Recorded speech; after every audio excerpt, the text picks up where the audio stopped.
Welcome, everyone, to Insights with Bob and Mike. Bob Wright, Mike Walsh. I'm Bob Wright, and my phone number, if you need to get a hold of me, is 206-619-3274. That's my cell phone, 206-619-3274. And I'm Mike Walsh, and you can reach me on my cell at 310-383-1570. That's 310-383-1570. And we had a 30-minute conversation with Al Williams of American Commercial Mortgage, and it was so interesting that we decided to give you the whole 30 minutes. Yeah, and we structured it in a way where you can pretty much jump into the interview at any time and still get something out of it. So if you only have 10 minutes and can listen to the middle or end, entirely up to you. Shouldn't get lost. But what's it like now out there in the lending market with the reserves, with vacancy? How are they underwriting vacancy?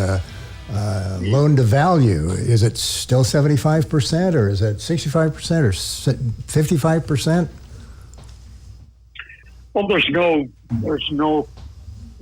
general rule of thumb. Unfortunately, it's a lender by lender call today, and you see different lenders headed in different directions. In terms of leverage right now for multifamily, for instance, the agencies are by far and away the most competitive and offer the most leverage. By agency, you mean apartment deals? You mean Fannie and Freddie? Fannie and Freddie. Yeah. Fannie and Freddie, correct. They are very competitive today, by far and away, the most competitive. And they'll still offer leverage. I mean, it kind of depends on what you're doing. It's much easier to get leverage on a purchase than it is on a cash-out refinance, for instance. But the Fannie and Freddie loans, of course, even though we're in the, mid to upper 3% range for 10-year fixed rate money today, which is really good, they come with a typical prepayment penalty, yield maintenance prepayment penalty handcuffs, which a lot of people don't like. And they're also, Fannie and Freddie both have instituted something called a debt service reserve requirement. It varies between those two lenders, however. With Freddie, typically a borrower will have to put up 12 months worth of principal and interest payments in reserve, in an impound account at closing, whatever 12 months of P&I equals.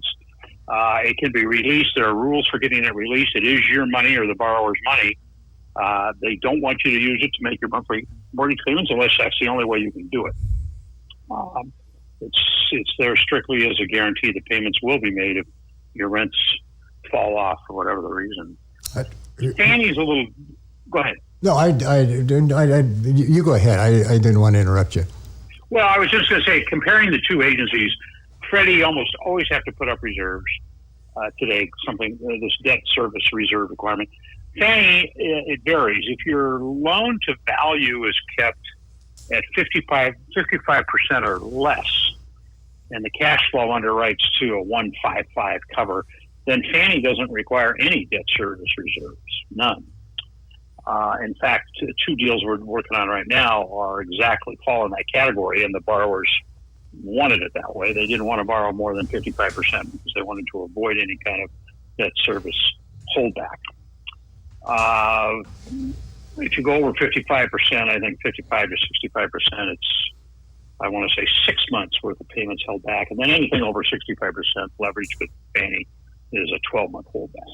So it varies between the two agency lenders, but they're both, they're guarding against future downturn in rents. How are they underwriting vacancy? It depends. It's a market-by-market issue. They're going to rely heavily on what that appraiser says current market vacancy rates are. In good, strong markets, most of the core Seattle markets, we're still seeing them underwrite to 5% vacancy. Some of the banks, a few of the banks that are in the business now have changed their vacancy underwriting requirements to underwrite to 10% automatic vacancy across the board.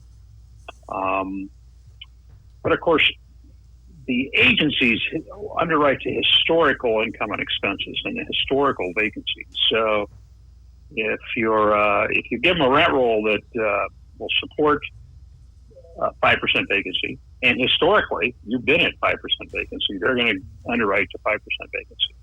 Are the local guys doing anything at all? A few are. Umpqua's on the sidelines. Union Bank's on the sideline. On the sidelines, what do you mean by that? Well, they've they use the term pause. They pause their lending. They will work with existing customers. Most of these banks will work with existing customers. If you have a loan on the books with them and it needs to be refinanced for whatever the reason, they'll work with you. What they're not doing is taking on new business. Most of them. There are some that will, but most of them, as of right now, are not taking on any new business. Michael's client had some questions about the future. I know you don't have a crystal ball, but Michael, he wanted to know what it's going to look like going forward. Yeah, I mean, hi Al. Essentially, are we, especially on vacancy, are we moving toward a direction where at some point we might be underwriting at 15, or is there a trajectory for this, or are we sort of settled at, especially in core neighborhoods, at between 5 and 10%? I don't see the vacancy. I guess it depends on what the markets are doing, what the market that you're in or the sub-market is doing, how it's performing. And I think all this is temporary, quite frankly. I think you'll see all these lenders back into the lending sector sooner rather than later, as long as rent collections stay strong through the summer. And that's really what they're pointing to. Most of these lenders are saying, let's see what the summer brings. Let's see if rent collections are still strong across the board. If they are, you're going to see a return to semi-normal underwriting guidelines, I think.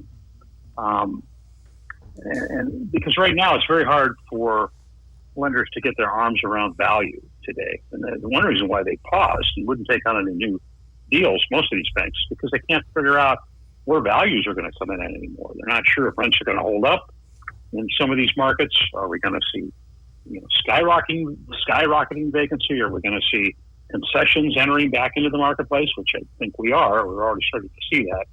Where lenders have to give concessions in order to get leased up. Are we going to see decreasing rents, which again, I think we are in some of the markets. You probably saw the Times article this morning where Seattle's having a bit of a struggle right now. Of course, a lot of that has to do with the bridge issue. But so the idea here is that they can't get their arms around value. That's why they don't want to take any new business on. So what do you think is going to happen with interest rates? Well, the Fed just came out, just a couple minutes ago. Let me see. I got the bulletin. What did they say? They said, let's see if I have it here. Fed rates unchanged amidst coronavirus impacted economy. No changes through 2022. So the Fed now has come out and said, we're not going to touch anything. We're going to keep our federal funds rate at 0 to 1.25% through 2022. So this is just near zero. I think that's going to translate to real, soft rates for, going into the third and fourth quarter next year. What are they using for debt coverage ratios now? Those have changed a little bit. Again, it depends on whether you're talking about a new project that's a purchase loan, or if you're talking about a cash out refinance. They're much stricter on cash out refinance today. I've seen people underwriting at 130, 135 for anybody that wants to take cash out of a property on a refinance. Yes. I think most lenders, even Fannie and Freddie, are somewhat reluctant to hand gobs of cash to anybody that's refinancing today. So they tighten up the underwriting guidelines, maybe 130, 135. But a straight, black and white purchase deal, 120 is still there for the agencies, maybe 125 for the banks. But then how are they underwriting for expenses? Are they using historical, or are they like making up their own expenses? No, they'll trend the historical expenses. Plus, they're going to, again, rely heavily on that appraiser to tell them what market expenses typically are for that particular property in that particular submarket. Again, I think what and I'm kind of rambling here, but what I'm trying to convey is that there's no cut and dried rules anymore.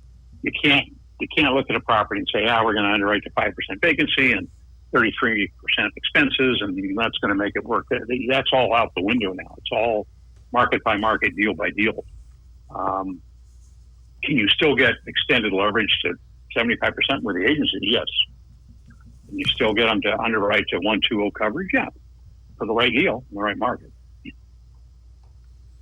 We talking inner city or Puget Sound in general? Yeah, your core markets. I mean, remember that Fannie and Freddie both, especially Freddie, rates markets by county, and their top designation is called the top market. Their top markets are still Pierce, King, and Snohomish in the state, and that's where you get the very best pricing and the most favorable underwriting in Snohomish, Pierce, and King counties. Once you get out of those three counties, it changes because they're no longer top markets. You get into what they call small markets or very small markets, and their pricing changes, their spreads change, and their underwriting changes. So how much does it change? Depends. I mean, I've seen them, certainly the spreads I've seen change vary as much as 20 to 30 basis points between, say, a deal in King County and a deal in Thurston County, for instance. You'll have King County priced 20 to 30 basis points lower than Thurston County. And how about that's just an example? How about the reserve requirement for those submarkets? Reserves are the same, regardless of what market you're in. At least that's what we've seen so far.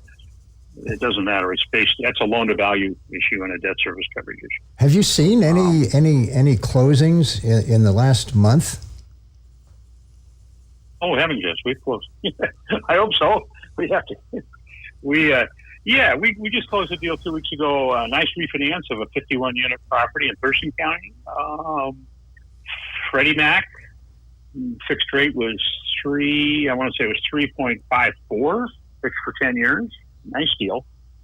That was a cash out refinance. They did require the borrower to escrow 12 months worth of payments. In this case, the borrower had no issue with that at all. Have we seen any closings of sales of property purchases? We closed a small sale up in Oak Harbor, of all places. I want to say it's a little 12-unit building up in Oak Harbor. Somebody bought right as COVID-19 hit. And we were able to get it done with a small bank that hung in there and liked the deal. But significant purchases, especially multifamily, I haven't seen any recently. Wonder how this is going to compare with 2007, 2008. Well, the consensus seems to be that we're in better shape now than we were in 07 and 08 for a number of reasons. First of all, the rates are very low. Interest rates are still extremely low and are now projected to stay low for quite some time, which is going to help. But more importantly, we've got a very well capitalized banking sector now. If you go back to 07 and 08, the banks were the issue. I mean, that's part of the issue was the banking section, and they were overexposed. Today, that's not true. Most of our banks are sitting on top of all kinds of money. They're very well capitalized, and I think that bodes well going forward. Once they get they're comfortable in their arms around how these properties are going to perform going forward, I think there's going to be plenty of liquidity in the marketplace. I'm monopolizing this. Michael, your clients had some questions. Well, I was just sort of piggybacking on something you said earlier with regard. I'm curious about. We're hearing a lot of stories about how, especially now, landlords are with what's going on with COVID-19. Landlords are maybe ratcheting back their rent. For one, you can't evict anybody at this point, but also just in terms of trying to keep your tenants in the building, while they're going through whether it's a temporary layoff or whatever, where they're backtracking on their rent a little bit. How does that will that historically impact numbers? For instance, if somebody were to maybe next summer look at a refi, but they had this seems to be a black market. I mean, I guess you would underwrite that as part of the overall vacancy because it's dollar amount based. Did you sort of get my question? Or? Well, yeah, and I think that's exactly why some of these banks have paused right now, because they want to see how that's going to work. Our rent's going to have to be dialed back, and if so, for how long? Our concessions entering back into the market, so that what is the effective rent you're going to get if you offer a month or two up front of free rent? That we haven't seen concessions in this marketplace for a while. Bob, for a long time. And I think they're coming back. Not necessarily your great core markets like Queen Anne or Cap Hill or Magnolia, whatever. I think, but certainly on some of the outskirts, you're seeing. So they're going to underwrite with concessions and with collections. So if somebody is only collecting 91% of the income from existing tenants that are actually in place, they're going to back that out too, I would assume. Yeah, collections become a real significant part of underwriting today with everybody, certainly the agencies and the banks that are looking at deals. They want to make sure you're collecting 91%. Actually, we're seeing, as you know, I mean, you probably follow it as closer than I do, that we're seeing collections better than that in most of our core markets, especially in the city. And that really surprises me. Yeah. And that's a nationwide trend, by the way. Although Seattle's certainly higher than a lot of other major cities, but that is surprising everybody. So why do you think that is? I mean, you hear stories about how tenants go month to month and they don't have any savings, and all of a sudden, maybe they got deeper pockets than we realize. I mean, I don't get it. And is that something that over time is going to progressively get worse as people start to lose? Maybe start digging into their personal savings.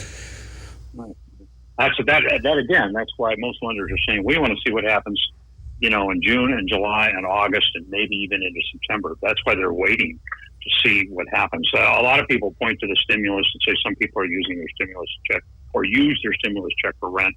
But it's not that much. $1,200 is not. Yeah. But what is happening is you've heard this again and again. What is happening is people that have filed for and been granted unemployment, especially with the feds kicking in an extra $600 a week on top of the state unemployment. Some of these people are doing as well or better than they were doing when they were working. And I think lenders are giving a lot of credit to that. And that's a stimulus, certainly. Do you think these protests movements are going to affect the way lenders look at the inner city? I mean, my God, they've taken over the police station, for crying out loud. See, they were in City Hall, downtown Seattle last night. Right. You'll have to. I have to be careful what I say here because that City Hall thing is unbelievable. I don't think they can. I don't think they can look at inner city any different than they look at any other market. I mean, it would be discriminatory in nature. You just can't. They're not going to do that. I think that again, it gets back. It's all a function of numbers. What do you get for rents? What are how much of it are you actually collecting, and what are your actual expenses? And you get to the bottom line, and you pencil all that in, you get an NOI, and this is the NOI, what loan amount the NOI supports given, this rate and this amortization. And that's what drives your loan amount. Will a downturn in rents this summer hurt somebody trying to buy a property next summer? Probably not. Even the agencies sometimes will reduce. They like to look backwards, as you know. Agencies always collect something called a T12 from a borrower, meaning they want the trailing 12 months. They want to see all the income and all the expenses month by month for 12 months. But Fannie and Freddie both have gotten a little more flexible with that requirement. And we had a deal in Tacoma a couple months ago that Freddie actually did, and they based their income on what they call the T1, just the trailing 1 month's worth of income. In that case, anything that happens this summer in the markets that would cause rents to decrease as long as rents are back up next summer, it shouldn't affect the borrower next year. Well, 2007 and 2008 really is the only yardstick we have. I mean, we can't go back to 1918. And in 10 years ago, values dropped in the inner city by about 11 to 12%. Rents dropped by about 11 to 12%. In some of the outlying areas, I chart these things. I'm like a data freak. So in the outlying areas, it was as much as 25%. If that's any indication, moving forward, we will get out of this thing. What do you think? Well, it depends on where we are. If the question is, if we had 25% vacancy in some markets by the summer, but by next year we're back to normal vacancy, whatever that is, then I mean, if the question is, are people going to be able to borrow successfully next summer? I don't see that as an issue. It should be fine. 25% vacancy in a market today, I'm not sure they're going to underwrite to that if that's where it is. That's what's happening. I didn't mean to say that the vacancy was 25%. I meant that the value decrease and the rent decrease amount. In 2008, the values went down 11 to 12% in the inner city on Queen Anne and Capitol Hill, and the values in the outer areas, such as Kent, Puyallup, went down about 20 to 25%, and then zoomed right back up again. It's like a 10-year cycle. Values go up for 7 years, they go flat, they go up. Sometimes they slide a little bit, then they go up again. Yeah, it is a 10-year cycle. I mean, you've tracked it. It's absolutely. It seems like every 10 years this happens. But I think they're going to value a property wherever that market value is at the time that the appraisal is done. And again, they rely heavily on an appraiser to his conclusion of value. And as you know, the appraisers typically are 6 to 12 months behind where values really are. I realize there's not a lot of experience, and there are no yardsticks particularly, but what you've seen? Where are appraisers appraised values coming in? Are they coming in based on values 6 months ago, or are they using some kind of an adjustment factor? It's a market by market function. I can tell you that this little deal we closed in Thurston County last month, they came in right at what we had pegged the value at, and the appraiser was right on it. I think he used a 5.6 cap rate, which was pretty aggressive for Thurston. The little deal we just did in Oak Harbor, that was a purchase, and the appraiser came in right at the purchase price. We're doing a retail, it's kind of a mixed-use warehouse property over in Boise right now. We just got the appraisal in on that yesterday, and that's right at purchase price. So they're finding ways on purchase deals to come in and purchase price, as they always have. An appraiser once told me that they'll take the value, the purchase value from the purchase and sale agreement, and use that. The thinking is, if an arm's length buyer agrees with an arm's length seller to a certain price, who are we to say otherwise? So they'll go out and try to disprove it, and if they can't disprove it with their comps, if the comps bear it up, then that will be the value. Right, and that's what happened in each of these cases. These 3 loans I'm talking about that we've recently closed. They just 2 of them were purchases, and they could not come in and disprove that the property wasn't worth what this buyer wanted to pay. And so I think you have that going for you in a purchase situation. Can you think of any more questions, Michael? Or? Well, with the lack of just the availability of comps right now being relatively low from a historical standpoint, are you guys looking, beyond a year ago, or is that something in the future that we might have to do in order to, accurately assess where values are? It doesn't appear like there's a whole lot of movement in the market, at least in the core Seattle areas among multifamily. So it's going to be tough to gauge where values are for the time being. Yeah, there hasn't been a lot of activity, as you know, in the last couple of months, but it's only been a couple of months. Mm-hmm. And I think again, I think we're in much better shape as an industry, and I'm talking about the commercial mortgage industry, is in much better shape than it was in 07, 08, because we've got banks sitting on top of just a ton of money. Yeah, the banks totally went away back then. It was you're absolutely right. That's a very good point. And they were, and the only liquidity in the marketplace in 07 and 08 were the agencies. It was Fannie and Freddie that kept the multifamily market alive during that time. I think once the banks get comfortable with the collections, with what they see through the summer, I think once they get comfortable with figuring out what properties are really worth after this thing, as we move through this COVID-19, I think you'll see them jump back in. In fact, some of them are already back. I know Luther's back. They came out with some kind of a program yesterday, some special discount for loan amounts above $1 million. I know Umpqua is probably going to come back next week.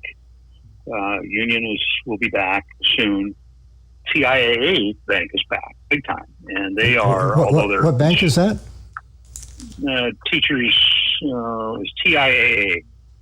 They're based out of Florida, but they lend nationwide, and we do quite a bit of business with them. They're a good lender, and they're back. I think I got a message today. Their floor rate on multifamily, their floor rate is 3.25 for their 10-year money, which is a really good rate today. Never thought we'd see that. You remember the days, Al, in the early 80s when interest rates were 23, 24%?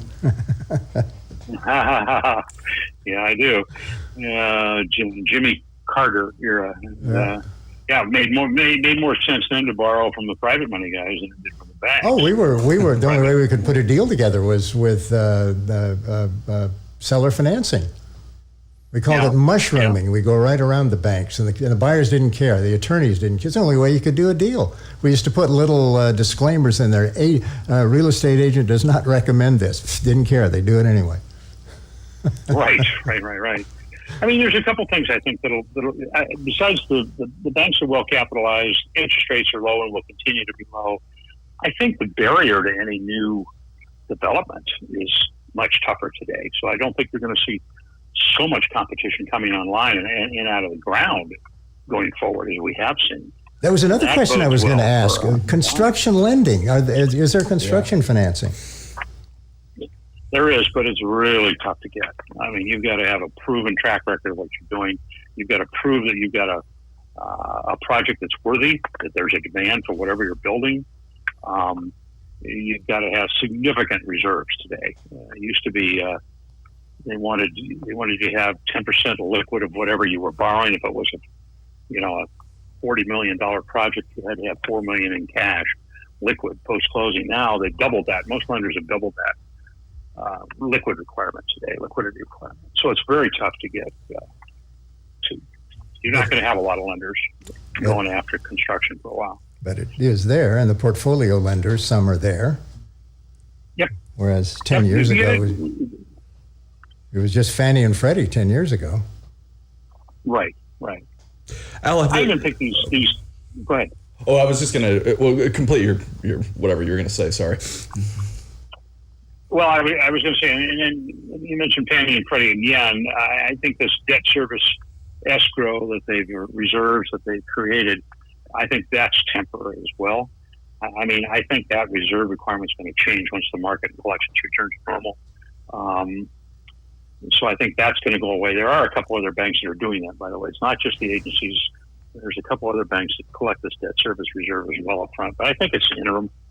I think you're going to see it by the fourth quarter. That should be hopefully gone, assuming that rents stay strong through the summer. Well, that's good news. Michael, what was your question? Well, I was going to ask, have the employment numbers had any impact on some of these banks jumping back into business and being a little more comfortable, loaning money out at this point, or is that something that they take a look at?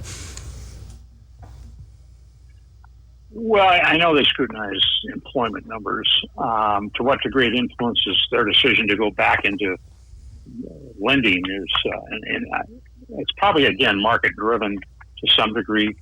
Obviously, we've had, with the tech concentration we have here, we have far more people working in this area than we do in some other parts of the country. But I think, again, for most of the issue, the challenge for lenders is valuation. It's just valuation. How do we get our arms around what properties are really going to be worth going forward? We just have to It wait used to be till. pretty easy. Yeah, well, we have to. The same thing happened in 2007. We had to wait until there were sales so we could have a comparison. Right. And I think the difference will be you're going to have sales much quicker coming out of this one than you had in 07 and 08 because there's more money. And rates are cheap. Well, rates are down. Rates are cheap. Money's cheap. I think you're going to see a lot of these. You're seeing rates from 3.5 on 10-year money, 3.25. That's just really good money. You're making me feel better, coming Al. out of 08. Yeah. Making us feel That better. had a whole lot of positive. Thank you, Al. Al Williams, everybody. Insights is the name of the program. Al Williams of American Commercial Mortgage. Thank you very much.